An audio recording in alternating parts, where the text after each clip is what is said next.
Welcome to the Legendary Wolf Games YouTube channel. We have today our second place champion for today's locals.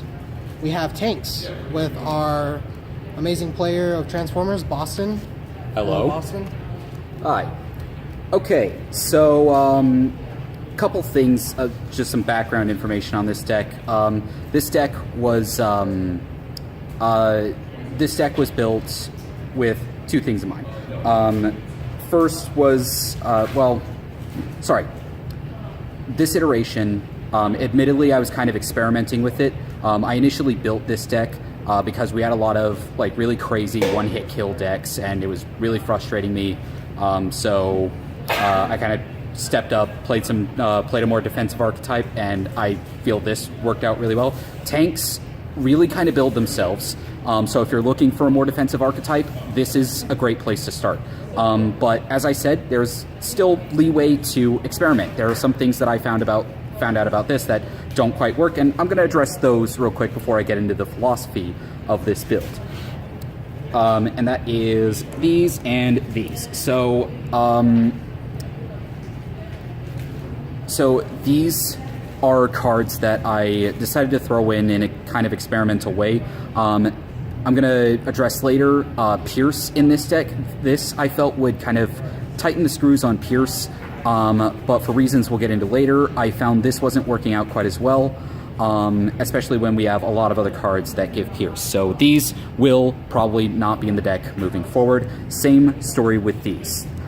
These give us defense when we're flipping them. They give us offense when we use them, but the problem is I've actually never used this card because I've always had at least 3 better uses for my action that actually help me survive more turns, and that's kind of the key with this deck.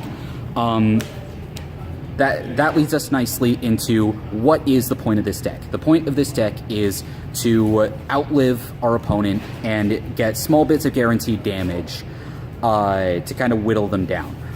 It's worked pretty well so far, minus, Miles, but, so first we're going to get into the, first I'm going to lay out the overall philosophy of this deck. The idea is we want things that either give us defense by existing on the board, or that give us a defensive option by being flipped, or rather than being on the board, I should say, by being played. The only thing that didn't really fit into this mold was, thermal weaponry. So just another reason not to use that card anymore. So reinforced plating, blast shield, very easy.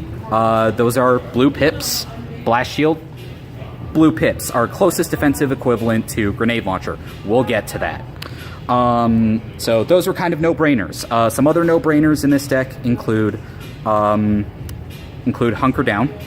This is absolutely a 3 of. And Hunker Downing with feels really good when you have all 3 of these characters. And again, there's a reason that I'm running Megatron common instead of rare Megatron. Megatron is more centered around weaponry. This one gives me an answer to Flamethrower, Force Field, Data Pad, other problem upgrades. This is just a universal answer to that.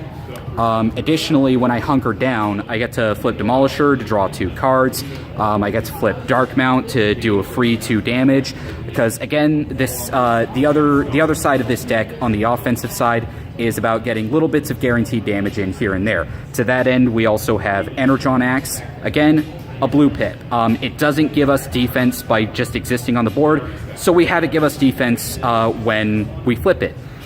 Likewise, it also gives us Pierce and a +3 attack, which is really nice in conjunction with Darkmount and Megatron, especially because Megatron already has Pierce 3. So throwing an Energon Axe on him just gives us the full amount of his attack value, because as some more savvy players might know, Pierce cannot go above the attack value. Brainstorm, again, a no-brainer. Security checkpoint. So grenade launcher really annoys me because if they can get grenade launcher on the field, there's nothing you can do about it. It's gone the moment they attack. They're going to play it the moment they decide to attack with a character. This is our only way of getting rid of grenade launchers. And what a coincidence, it's 2 blue. I'd probably replace these with handheld blasters or cut them out of the deck completely, because this is a 46 card deck, was a 46 card deck, and I'll be cutting out 4 cards. So Scrapper Gauntlets also gets rid of things like Flamethrower, is what we're really worried about. We are also worried about Pierce, because, you know, it's a two-way street. Little bits of guaranteed damage really hurt us, so Scrapper Gauntlets also helps us get rid of anything that gives them Pierce. So does Megatron. So what have I not gone over yet? Fusion Cannon of Megatron. We run it as one of. The Pierce is nice, the additional 1 damage is nice, but we only have 1 Megatron, so we run it as a one of. No-brainer, Force Field. Just run Force Field if you're worried about damage. It doesn't matter that there's 5 answers to it. Just run it. 3 of. Why not? It's a white. It gives you another chance to run to flip more blues. So, yeah, why not? Medic was kind of a tough call. I run it as a 2 of because very rarely can we get away with not flipping blues. So I tried very much to limit the number of no pips that we have, but these were kind of just too good to pass up. This helps us maintain our front line. This helps us control who takes damage, because when we attack with someone, they're probably going to get hit. So this helps us kind of control the pace of the game.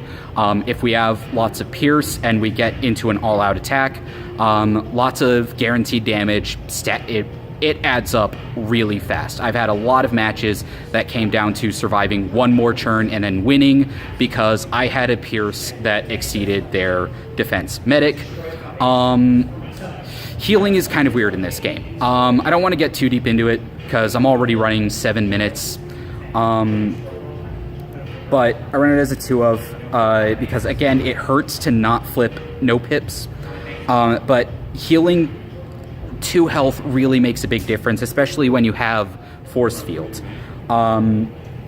So this one I haven't talked about yet. This one was a bit of an experimental ad as well. One that has come in clutch, though, so I'm keeping it.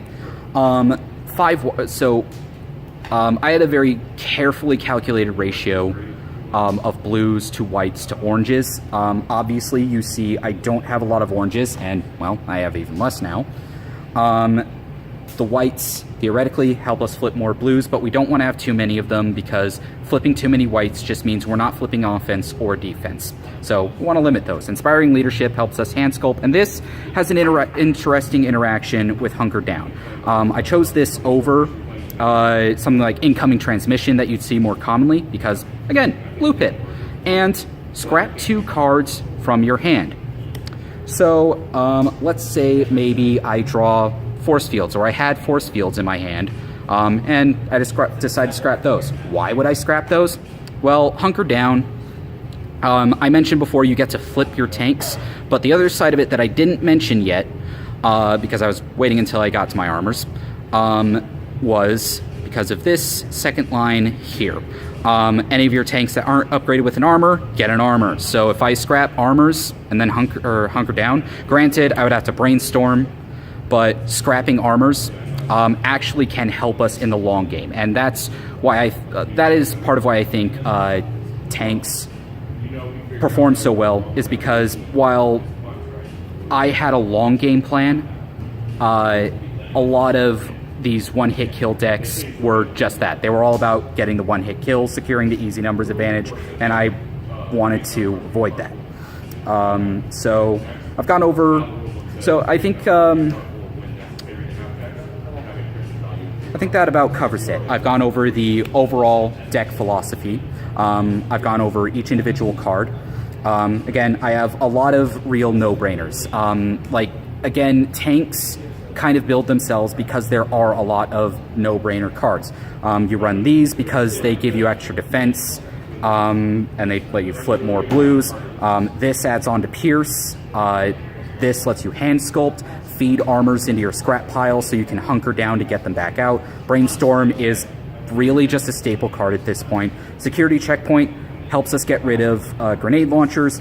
Oh, this one I didn't talk about. So again, it doesn't give us defense by existing, so it gives us defense by being flipped.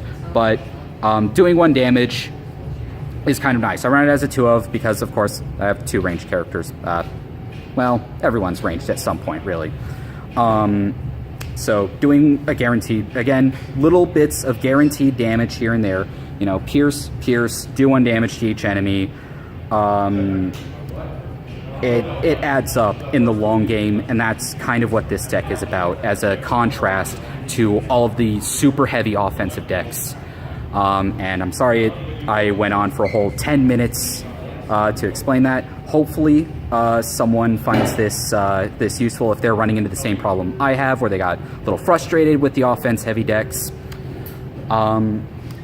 So yeah, that about covers it. My name is Boston, and I hope I didn't drag on too long. Nope, you're fine, Boston, and thank you again for doing such a great job and trying to prove this blue deck and the community. You got a 2nd place finish, and that's really good. Yeah. All right. Thank you for tuning in to Legendary Wolf Games. This was our 2nd deck profile video, and please like, comment, and subscribe. Thank you.